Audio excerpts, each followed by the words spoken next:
And we're back once again, only on its Last Call. Last Call with the Alcohol, only on the Last Call YouTube channel. And once again, we always have him on the show because he is unapologetic, unabashed, and uncensored.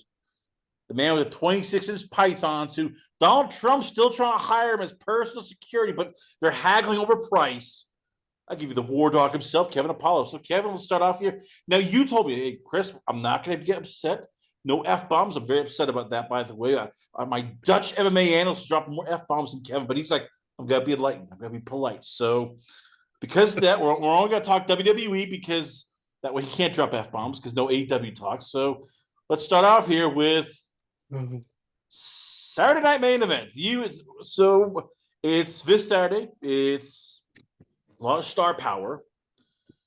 So what should we expect? Because people complain like, well, it's very, it's very predictable. You know what's going to happen.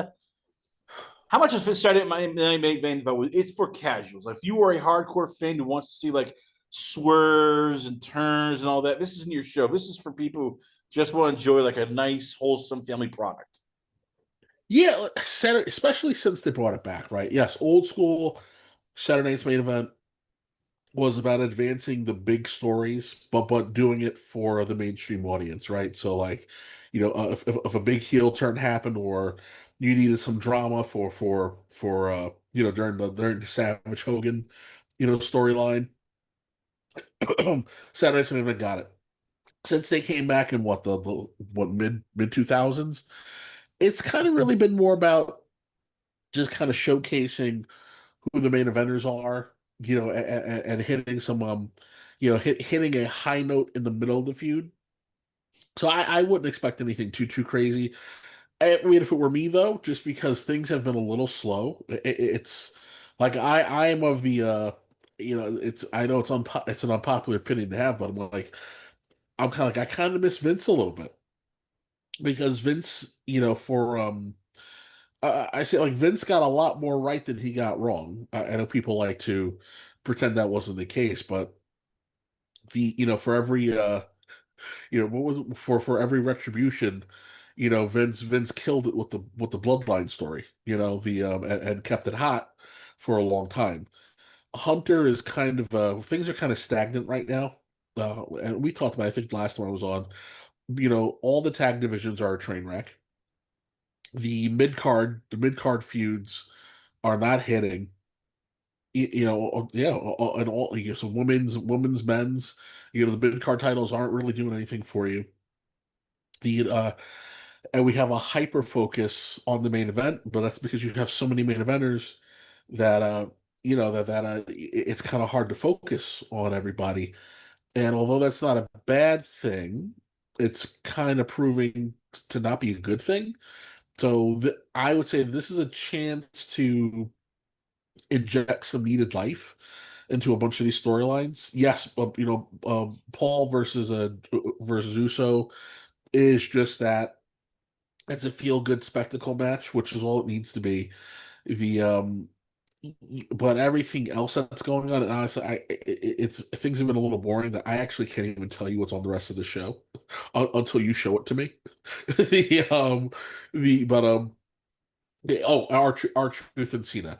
That's the only thing I know about what's happening on this show.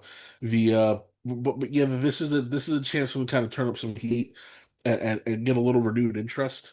Especially we're rolling into, I just remember during the beginning of the Austin era, right? The where Mr. McMahon wasn't fully Mr. McMahon, but they knew that they knew they were coming back to the Garden for SummerSlam. So like we started pushing Taker Austin like now. Like everybody knew, but by the time August hit, it was Taker Austin. So, you got 2 nights worth of SummerSlam to fill. That means that you should be giving this a Mania style push. So if you're gonna do this, now's really the time to start cranking up the heat. The entire summer should be built around everything and anything that has to do with creating a big enough buzz to fill a stadium 2 nights in a row for SummerSlam. Oh, we've got Rollins and Rollins and Breaker versus Punk and Sammy, right? Punk and The wrong. Sammy. So the four card it's Paul versus Jey Uso, Logan Paul for the world title. You've got Sami Zayn and CM Punk versus Seth Rollins, Braun Breaker. You've got Drew McIntyre and Damian Priest in the steel cage match. And then you got Cena and R-Truth. So All right. So yeah, it's star power. I mean, this is for yeah, the yeah. casuals. It's a star power show. I do think it's a little bit of a mistake to not have again. You the mid card, the middle of the card, especially the IC title and the US title.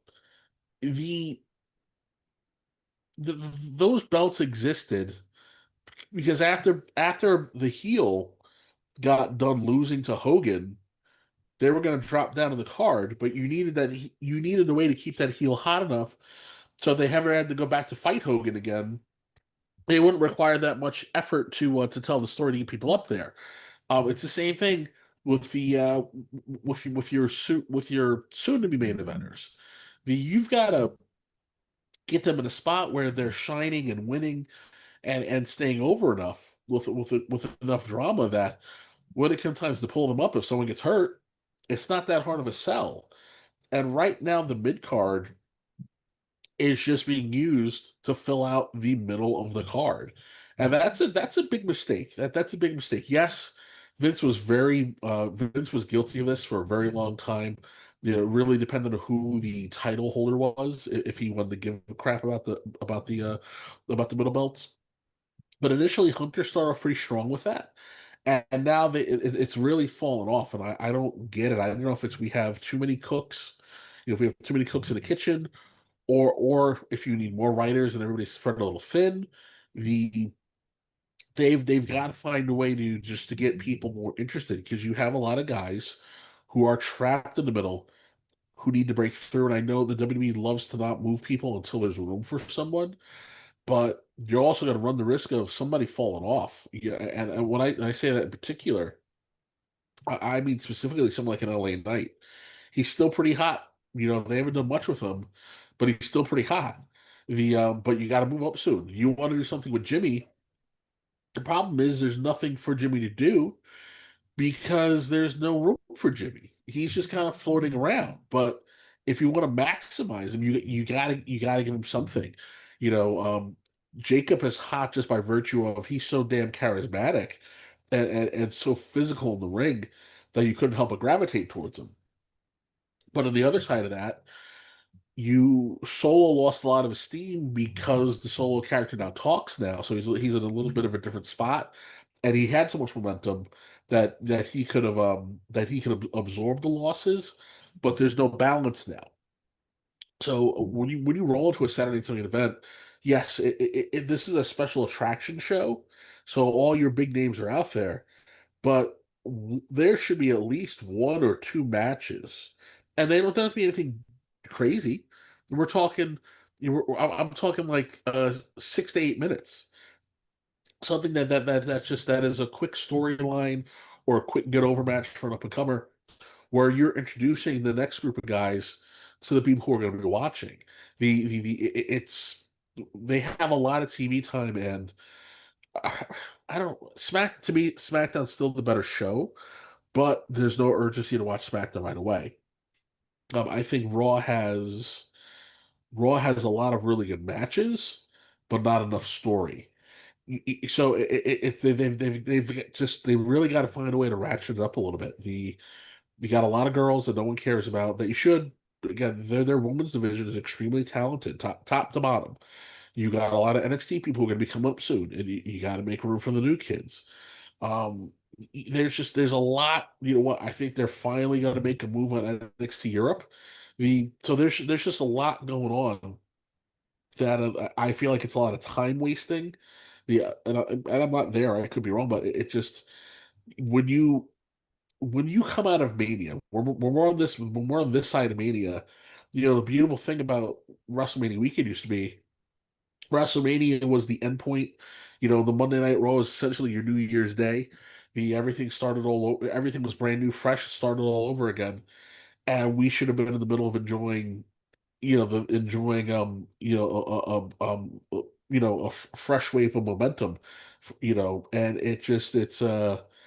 we came into this Mania with a little bit more of the same. It's just kind of putting along, and they got to turn the heat up. They just have to turn the heat up. It's not it's the show's good, but it's not compelling. And when it's not compelling, that's not a good place to be. So let's start with the main event. Jey Uso, Logan Paul. Look, Logan Paul's the best heel right now in terms of he is a heel. People boo him. He understands his job, and I love that about him. He's still a part timer though, and I get it. He's the rare. He's the when we talked about, oh yeah, like Cena will never be fired. Rock's never gotten Yeah. fired. Logan Paul won't be fired. He understands. Hey, if you really don't like me, I'll walk, and I have other options. I can do anything else I want. So you're in a rock and a hard place with Paul, but and it's not his fault. Just this feels like okay, Jay's gonna retain. They were going on to different things, and Logan just whenever he decides to do this, it's great. And then there's long weeks of him just not doing anything. So after this, like, what do they do? Does there need to be a conversation where I'll say Nick Khan sits down with Logan, go, look, you need to, as they say, piss or get out the pot. We want you full time. We want you here a lot more. We'll talk about even pushing you as a world champ, but we can't have this. You're in, you're out, you're taking off time. We already have enough of that with Roman Reigns and John Cena and even to an extent Becky Lynch at times. We can't have more part timers who are clogging up top. Yeah, I would say that's an antiquated way to look at it. At the end of the day, and it's going to come out harsh, but we're in the attractions era. Logan Paul has fashioned himself into an attraction. Roman is an attraction. The Becky, to her credit, although they seem bizarrely focused on tearing her down lately, but Becky has turned herself into something of an attraction. She's not fully there yet, but she's like in the early stages of becoming an attraction. So it's you do need people. Listen, I can't miss you if you don't go away. The big difference is that Logan is someone who will be world champion. It's just he will be. It's just a matter of when. Super charismatic, super athletic. For the short amount of time he's been around, clearly gets it. He gets it. The and he relishes it. And he comes with a lot of external media credentials and eyes. So they'd be insane not to do it at some point in time. He is there. He's red hot. Doesn't matter who he's feuding with. He's probably, if he's not the loudest boot out of the building, he's certainly in the neighborhood. You have a true bona fide heel in Logan Paul, and in an era where people don't really want to do that anymore, other than Gunther, this is Logan Paul is the quintessential cocky heel. The But if you're a wrestler and you're whining about part-timers, you're whining about part-timers because you're not over. You're not over and you feel like they're taking up your spot. And that's just when you're in the WWE, it is the big time. It is the big league. So, everybody has a part to play, but if you're getting the attention, it's because you found a way to crack through. And we saw what happened when everybody cut and ran because they couldn't get to the brass ring. They thought the grass was green on the other side, and some of them have wasted years of their lives. Either being a video game nerd or just standing by catering, and have bent over backwards to get back. In some cases it was a transformative event. And they came back to the WWE essentially born again. The it's yes, are there casualties every once in a blue moon? Sure, but the reality of it is that's one out of every 30. If you can do what these folks do and still stay over and still move the merch that they move and still command the attention that they command, you have attained special attraction status. Well, it worked for Brock. And I still say it, Brock Lesnar is the single greatest sports attraction since Andre the Giant. But that doesn't mean that you there isn't room for other ones. The so it's you know I say let it play out the way it's going to play out. Logan's shown that he's willing to be on TV for extended periods of time. The so it's just yeah, I see you let them tell the stories they want to tell the way they want it to be told, and clearly if something happens, it's not like these decisions happen willy-nilly. They're usually months in the making. So when it's time for Logan to shine and be champ, yeah, I'm sure they'll discuss. All right, brother, you got to be on here. We need you to do at least we need you to be able to make at least 10 to 15 Raws to get this story over. You gotta be able to do the next 5 pay-per-views. We'll figure out a way to not have you on TV for here and there, but you're going to be on a lot, and he probably won't have a problem with it. WWE has done a really good job of turning their heavyweight titles into just the actual defending them is into itself an event. They've done a good job of training people to look at the titles almost like they're UFC titles, where those titles only get defended every few months. And we understand why. How often can a fighter actually fight in a year before they destroy themselves, before they Anderson Silva themselves? You know, so it's the WWE has created a lot of wiggle room for themselves. I think the big onus, the big focus they need to be putting in right now is how the hell do you uh, foster a stronger mid card? Because I go back to uh, I go back to the Attitude Era and even SmackDown, mid Ruthless Aggression era, and you had a roster where finally, yes, some smaller rosters, but you had rosters where everybody was mega over, everybody was a superstar. It didn't matter what match you put someone in, it was exceptionally hot. You could put Taka in with Triple H, and the house is gonna explode off the roof.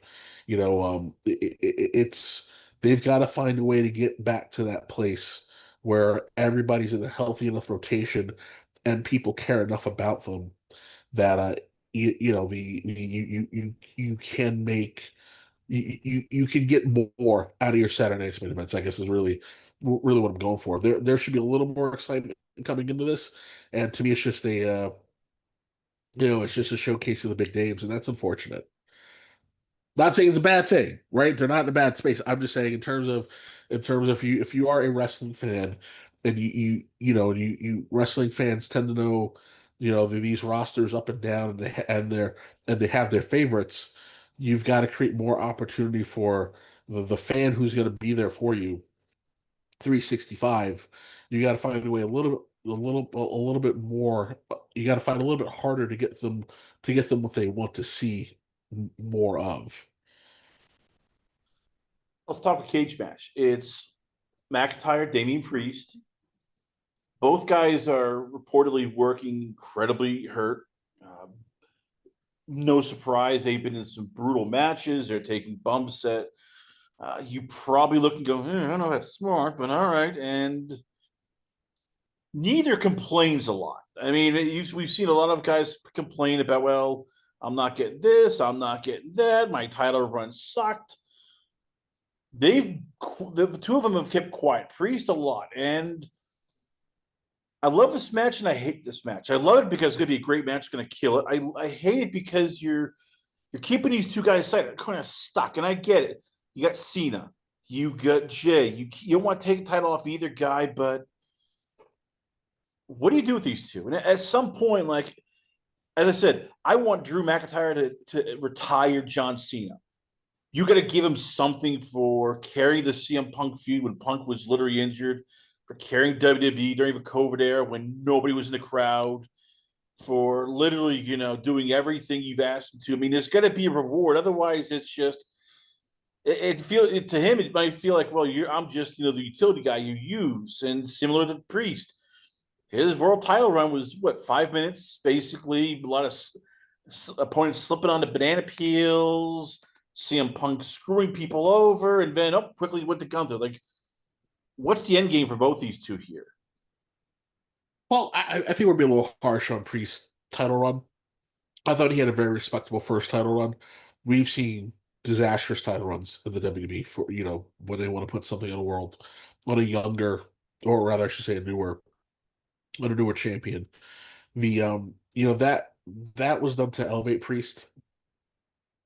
But he never got like a And clean I think, and victory. I, It was always Judgment Day interferes on one against Jey Uso, and then CM Punk interferes on another one, and then CM Punk interferes in another one. It's like, God damn, you can't give him a clean pin. I mean, he's a big son of a bitch who could I know. probably kick Yeah, your yeah, ass. I know. Just let him win a clean match. I know. I was just it's listen, that just kind of happened to be how the cookie crumbled for him because they were also in the middle of changing his character, which is really hard to do. He we saw Priest change character 3 times to get him to where he is now. And they really kind of should have had that figured out before they put that belt on him. But they still did a good job of elevating him. He's a former champion, and he's someone that if you threw him in there, he could take the belt off anybody at any given point in time. The That's why listen. I kind of have the feeling of once we get past this Cena story. I have a feeling that the belts are going to change rosters. I just kind of feel like the belts are going to change rosters. And I think once that happens, I think the main world title will probably be the one that doesn't change too often, and the other one will probably go back to the situation where you had a 14-time Randy Orton champion, right? Like they got a lot of main eventers, and people love to see main eventers win titles. So you've got to if you're gonna have a workhorse title, when a guy works a lot, that means eventually the guy's gonna lose. It's just the nature of the beast. So you should see a little more activity. You should see a little more activity with that belt. There's a way to do it where it still feels prestigious. Again, we saw the heavyweight title bounce around a lot, and I'm talking specifically the Rock, Austin, Triple H, Angle, Taker, Jericho era. The title moved around a lot, but it never lost its credibility because the guys that were in the hunt were so strong.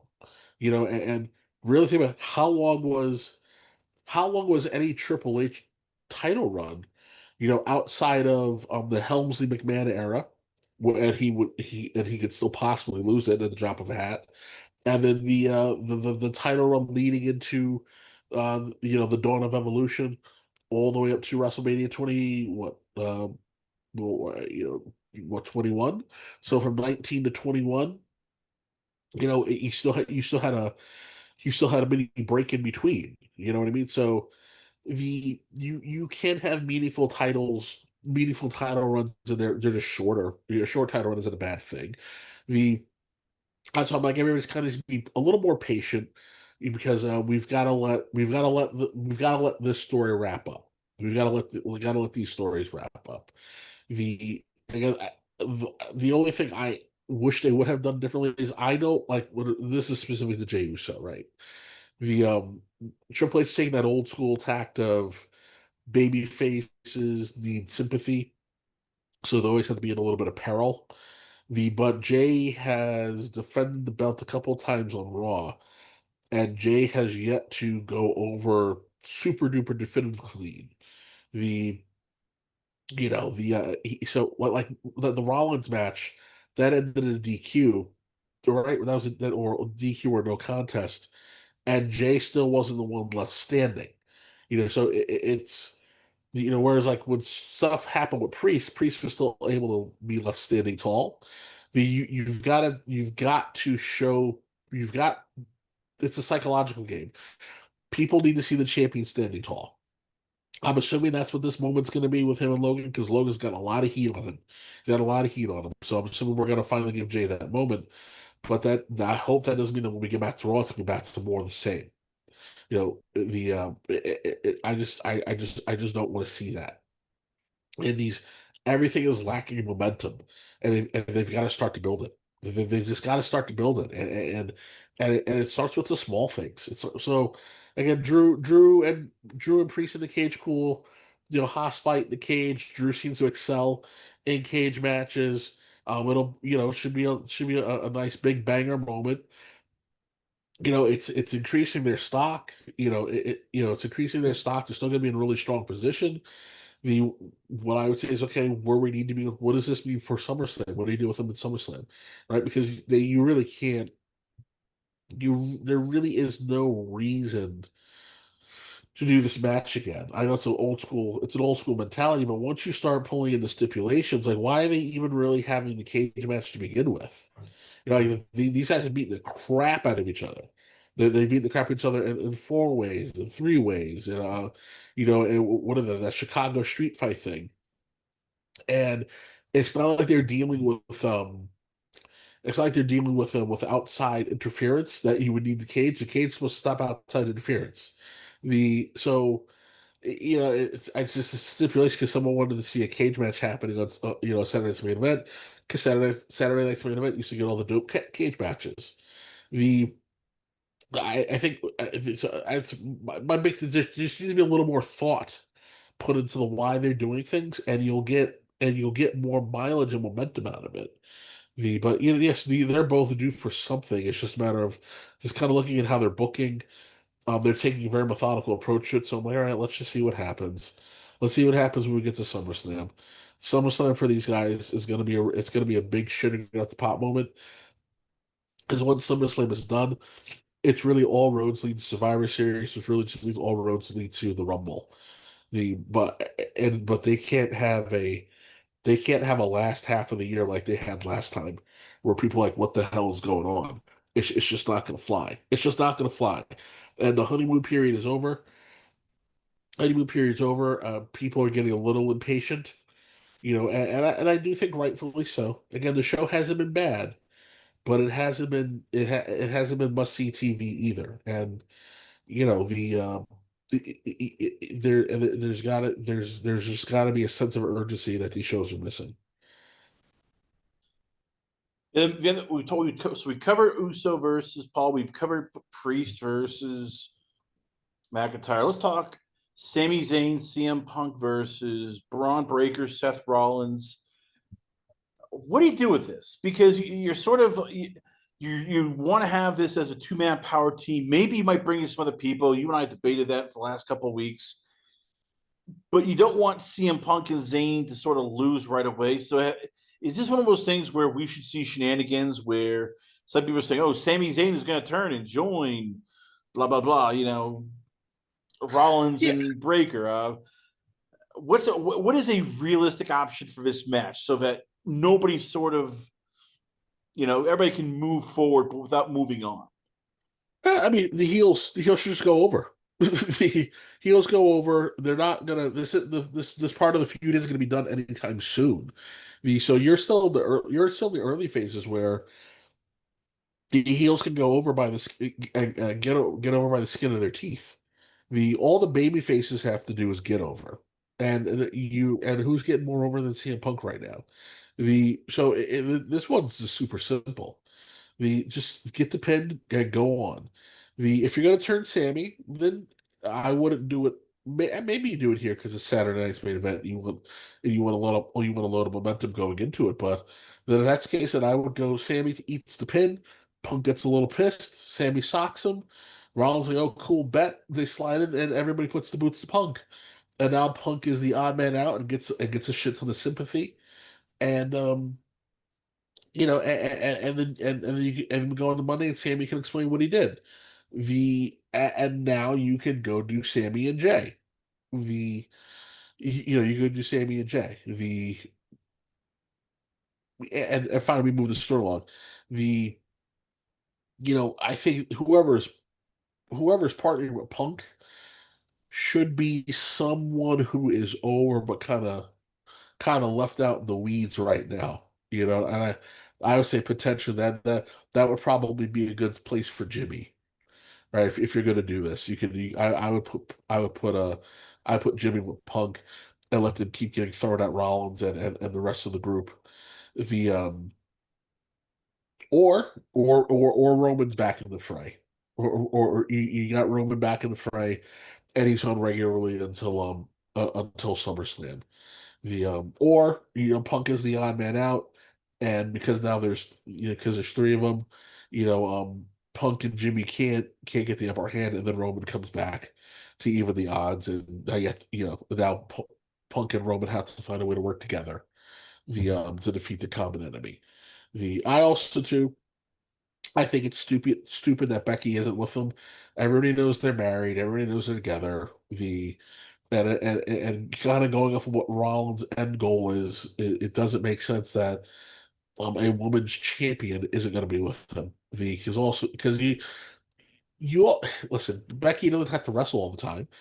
Sometimes you do need a manager who isn't Heyman, and you leveraging Becky to do those old school Savage Elizabeth spots. That would be over real quick. That'd be over real quick with a bunch of people. The someone goes to hit Seth, and Becky jumps in the way, and you don't want to hit Becky, so you hesitate, you turn your back, and then you turn back around, and the guy's getting speared in half by Breaker. The people will eat that up. People eat that up. But it's that's one of those. I'm like, stop insulting everybody's intelligence. The because her and Rollins are essentially espousing the same issue, so it just would make sense to put them together.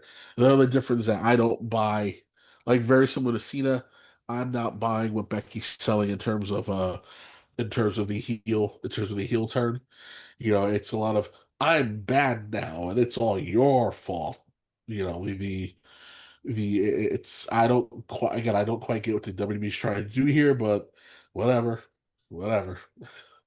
All right, so the final one, which is just they're putting in the middle, and already you and I are getting sick of it, is John Cena, R-Truth. John Cena heel turn is not is I yeah I've tried to give it a chance, and I understood. Okay, hey, you want to do something fresh? You want to John's calling the shots, so you're basically stuck with him for whatever he's going to do. Uh yeah, but I'm not this.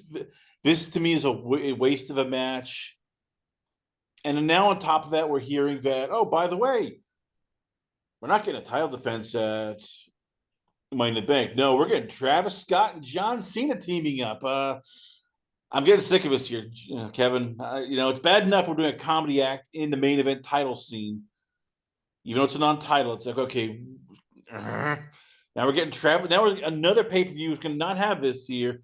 Instead, we're getting Travis Scott teamed up with who the hell knows.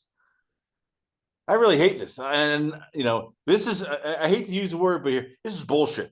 This is it become a bullshit hole run, and what the hell is going on? Right? Who do we blame? Cena? Do we blame Rock? Who the hell do we blame for this sort of miserable heel run so far? Well, I wouldn't say miserable. I think we're being a little unfair. It's still early. It's still early in the run. The match isn't going to be a comedy match. Our truth can go. The fucking guy is. He's got to be a Highlander. He's in his 50s and he's still wrestling better than half of the 20 somethings on NXT. The he's damn near cast iron. The first major injury that we've seen him get again was in his 50s, and it was he still managed to get over the ropes to do his dive. The when the average person wouldn't have been able to walk. Our truth can go. And this is just a story placeholder. We know what's going on. We've seen this a billion times before. All roads lead to Cody. That's just the end all be all of it. All roads lead to Cody. You need, and Cody needs to go away because we need to miss him. Especially too, well, be blunt, they fucked up. They fucked up that finish at Mania, and you made Cody look stupid. So Cody needs to be gone long enough that we miss Cody and forget about how stupid they made him look when they did that when they did the finish. Part of this is part of this is Yeah, the Triple H and Rock need to learn how to play nice with each other. They just do. The and again, I think the more we look at this, the you know, again, I even go back and look at all the podcast interviews that Triple H is going into Mania. He knew goddamn well that finish was that people were not gonna like the finish, because his language is very much so shut up and let us tell the story, and stop complaining. He knew that there was gonna be an uproar. He just did. He just did. The I don't think he probably even knew that The Rock, the Rock would be so much of an egomaniac that he wouldn't be able just to allow any kind of besmirchment on his name, and he would come out and start popping off. And I don't think he counted on The Rock essentially making himself the heel of the story, but he did, and he pulled some heat off of Triple H. The But these two need to learn how to play nice, because when they play nice, you get the ending of WrestleMania 40. When they're not playing nice, you get the ending of WrestleMania 41. We've got to find a way to get past the bullshit. Because this match needs to hit. It just needs to. I'm assuming, it just needs to. I don't think that they get there until Survivor Series. I think if I was a betting man, I think that there's money in John Cena versus CM Punk for the title, and I'd be having that close out SummerSlam, the as opposed to doing a Cena Cody 2, because you should really be dragging this out until Cena retires, and you give Cena's final month should be him essentially having his "I want my country back" moment. Let him give him a month to redeem himself, and retire as a strong baby face.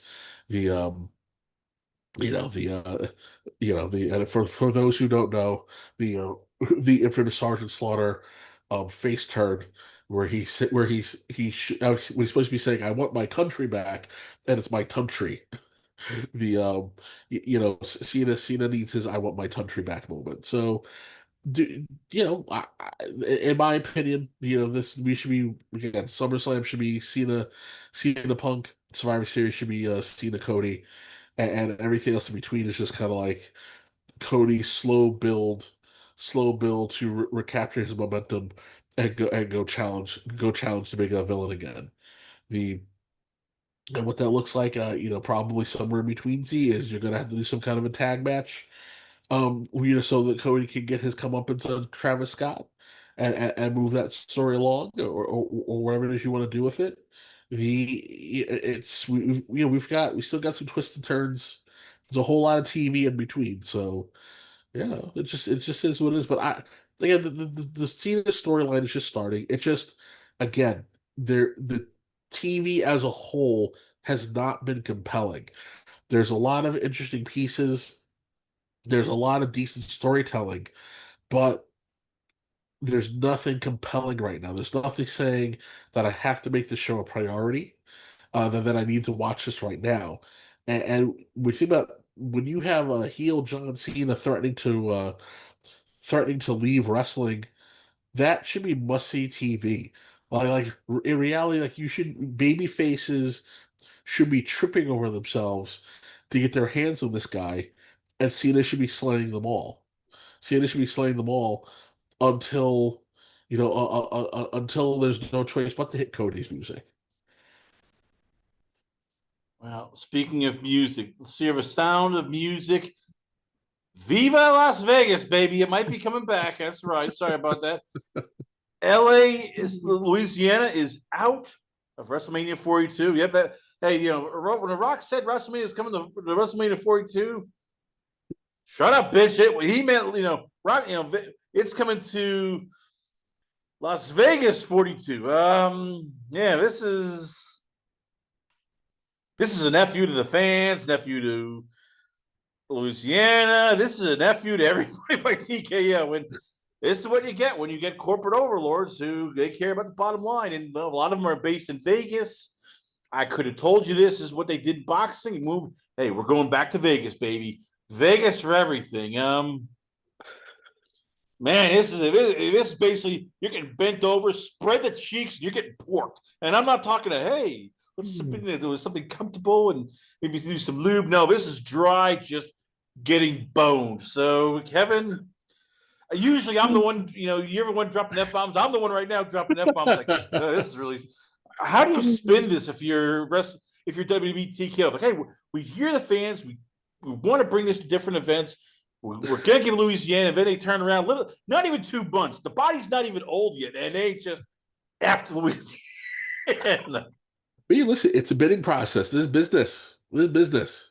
Yeah, but they So won the bid. They took it away because Vegas came in with another bid. It's like, but what the hell are the contracts for? What? Why even?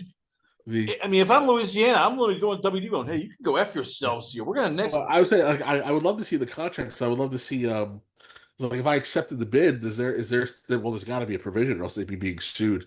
I'm like if I give you a bid like why should is it like a like is there like a like is it like when someone has we're gonna accept your bid but there's got to be another 2 to 3 months before we finalize it.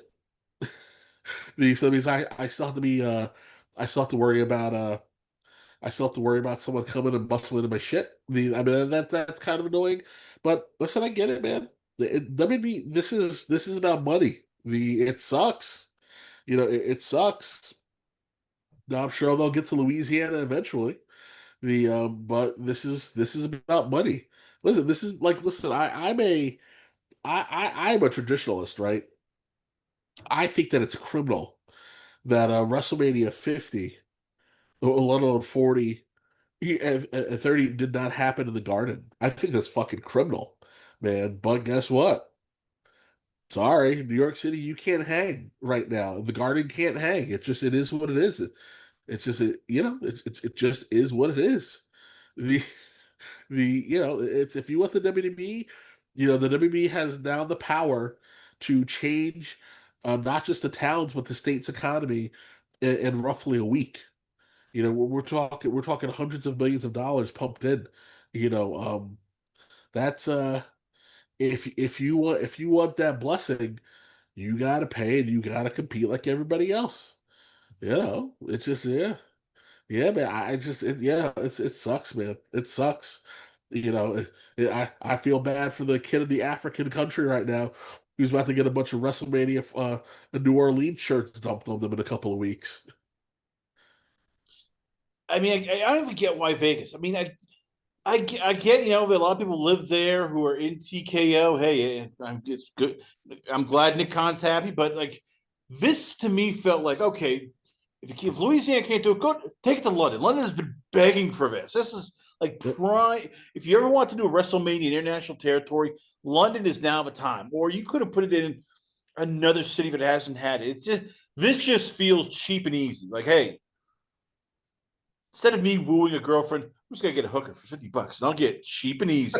That's what it is. I mean, that's and look, I keep on saying this. Vince wouldn't have done this. Vince would have at least went, okay, you know what? I'm not gonna burn a bridge.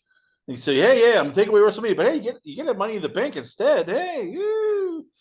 Like Well, this yeah, is just a porking. we got to see what they're going to get in return. I'm sure they'll get They're getting the something. money in the bank in return. That's it for The now. Like, okay, but For now, yeah, for now. I know that they and I know they just keep trying to make Money in the Bank more than it is, but until they kind of flop, I think Money in the Bank is in the wrong place in terms of the calendar for it to really mean something. They've got to take a look at that of the pay-per-view schedule and just juggle some things around the because I also yeah, especially now with we've turned an elimination chamber into an opportunity to win the title as opposed to elimination title chamber should be it should be the match that the brand who didn't win the rumble. Now you're determining who the brand's challenger for their title is going to be. So it's a little I just I wish they put more fucking thought and how they do things because it's shit hard. But I know we're pretending that Money Bank is more than what it is, but I'm sure they'll give him a little something to kind of sweeten the pot a little bit and lessen the blow. And you know the you know the all right, we pumped you and dumped you. I'll send you some flowers and candies next week, and when I'm back in town again, I'll I promise to I promise to buy you dinner. That's all it is. But at the end of the day, the you got to go where the money is. And someone said, "Hey, I have a bigger check for you." Nick Khan's not going to say no to the bigger check. I wouldn't even be too shocked if Vince. This I don't think that's entirely too outside of the realm of something Vince would do. Actually, no. Once the announcement got made, once the announcement was made at Mania, I don't think they would change. I don't think they would have changed. No, Unless it because would it have makes been you kind look of it last makes you minute. look like a charlatan. Like, all right, you know what? Our word means crap. Hey, we'll Eh, screw you. no, man. They And look, got as I they, they say, got it's yeah, over it's 40 they have over 40 years of of of of business and performance, and the last 20 of the 40 has been transformative, and they've done New Orleans before. So I don't think they're concerned about looking like charlatans. It's they've got over 75 years of performance, and roughly almost 50 of high performance. So I think they're okay. It's really irritating. Again, it's really irritating for the fans. It's really irritating for the fans. But same time, like, well, look at poor Canada. Canada's right there, and they haven't done shit for Canada. And like I said, and England's begging, and I think they would kill it in England. I think they would kill it. I think England's going to get its due. They put a lot of energy into building up the European market. And I think once they announce NXT Europe, because they're going to want a big spectacle out of it. Um, I wouldn't be shocked if we got the WrestleMania announcement to coincide with the second year anniversary of NXT Europe, and then you could have all the big brands there. You could do a Worlds Collide. You could do a Worlds Collide. You could do your first really big NXT Europe event. You could do whatever the takeover for regular NXT is going to be. You could even probably squeeze in a little AAA action, and then you got your Raw SmackDown, and your Mania, and um, and um, and everybody's happy. But yeah, it sucks, but yeah, again, I said, well, fuck it, I gotta, it's a multi-billion dollar corporation, with some pretty high but not very high expenditures. You gotta go where you're gonna get the most green, for the most green for your effort, and it happened to be Vegas. I just you know, I guess maybe. And the other thing I really think of too is maybe, because traditionally I understand Vegas is hard. It's hard to get people into an arena for Vegas. The And they pulled it off. They pulled it off. So I don't know if this is them saying if we do it one more time, we could forever make Vegas a spot for us to go to. is that The dangerous though? Because you're committing a lot of events to Saudi Arabia. Now it's Vegas. At some point, there's going to be a lot of fans who are going to go, "Fuck this! We can't go to events. We can't afford it." Listen, The that common that's person is looking, going, "Screw this! I can't fly out to Vegas, pay for the hotels, pay for the food, the cab fare. I'm not made of money here." Yeah, well, listen, that's my big issue right now with the strategy that they have adopted, right? So Vince would have never done this. Yes, I get it. In the modern era, the house shows aren't worth the money they generate. But you do the house shows because you have to constantly cultivate and farm the market. And yeah, these WrestleMania prices, they are pushing the blue collar, the blue collar middle income American family out of the way. It's and they're replacing them with with the foreigners who are enjoying a decent exchange rate, for the value of their currency versus ours. Slash, it's probably a little easier for them to save up because they don't have events like that over there. You're rewarding the Silicon Valley guys and the folks who work for the big corporations who are gonna comp their tickets. The it's a major shift in focus that sucks, right? It's they're going down the path of the NFL, the NBA, and the MLB. So now we only have hockey holding the line and saying, no, man, this is about the actual fans.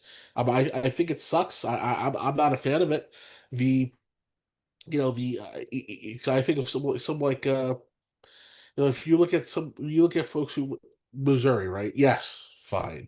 They were just there. They were they did St. Louis, but but fine, you did St. Louis, but they used to go to Branson. They used to go to or not maybe not Springfield. Like they used to go to smaller markets, and now you're forcing people to have to travel, when they normally wouldn't have, or or didn't just because of things like my kid has school the next day.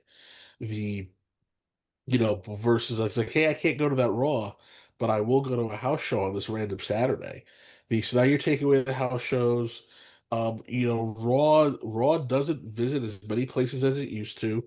The pay-per-views are only sticking near bigger cities, and now WrestleMania, SummerSlam, and to an extent the Rumble are now becoming things that I can't go to, and to me that's shitty. To me that's shitty.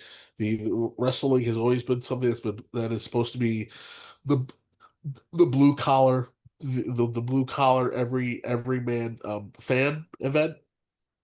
It's rooted in entertaining. It's rooted in entertaining the everyman. So it should be accessible to the everyman. And unfortunately, WWE is printing money hand over fist. They're sitting there like Tony and Sosa watching the money go through the dollar counter and laughing on the phone.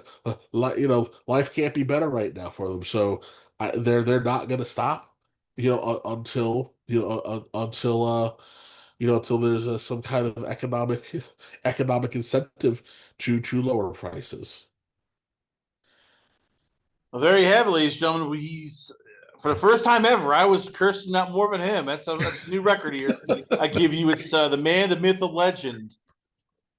I give you Kevin Apollo. So Kevin, once again, give us an update. I know we can follow you. You tell us where we can follow you on Twitter, on Toontown Wrestling, on Instagram, but also any updates on American Coliseum Wrestling. It's American Coliseum Wrestling, not ACW for like another promotion down the Caribbean. It's getting some trouble. It's a legitimate, honorable promotion. So can you give us an update? Any big tidbits? Sure. We've got July. Excuse me. Let me pull up the date. So July 13th. It's a Saturday. Let's make sure I get it right because I keep messing up the Saturdays. Sorry. Yeah. So Saturday, July 12th, will be in the Crystal Run Galleria in Middletown, New York, for the first mall show of the year. And then after that, we're gonna be camping out in the Haverstraw Community Center. So starting June 21st, all the way through until October 18th, we're gonna be doing a monthly show. We're gonna call it Coliseum Challenge, and we're gonna use it. I'm gonna use those episodes. So the third Saturday of every month, we're gonna come together for what'll be a TV taping. And we're gonna string together what's going to be our first major coherent, for major coherent TV, and I'm going to drop it across all the major, X YouTube, Rumble, any place you can pretty much find it. And then I've got some more announcements. We're going to be some new mall shows coming up in the spring of 2026. And then we're going to close out the year with our big holiday shows. Fright or Fright, a Fight or Fright is our annual Halloween theme show, and then Santa Slam is our Christmas show. So have some couple of big names for those last two shows of the year, and then yeah, you can catch me on Toonie Town Wrestling, WDW Pro. Coming up soon, I think starting in July, Lauren Connor and I are going to be doing a late night talk show on the Pro Network, and then shortly thereafter, I guess I'm gonna debut, I guess, my official YouTube channel. Don't have a name for it yet. Kicking around the House of Apollo. I don't know. But the initials are HOA. So no one ever wants to go to an HOA meeting. So we'll see. I don't know. Yeah, I'll let you guys So tell me what you think of the Twitter. What the Kevin Apollo channel should be called. But we're gonna lots of really fun things coming up. So like I said, as it's always a privilege being here. So obviously, as I have more news, I'll always try to break it here for you first. We appreciate it. Once again, Kevin and Paul, ladies and gentlemen, always on. A pleasure having you on the show. We come back. A lot more going on here, only on this Last Call. Last Call with the Alcohol, only on the Last Call YouTube channel.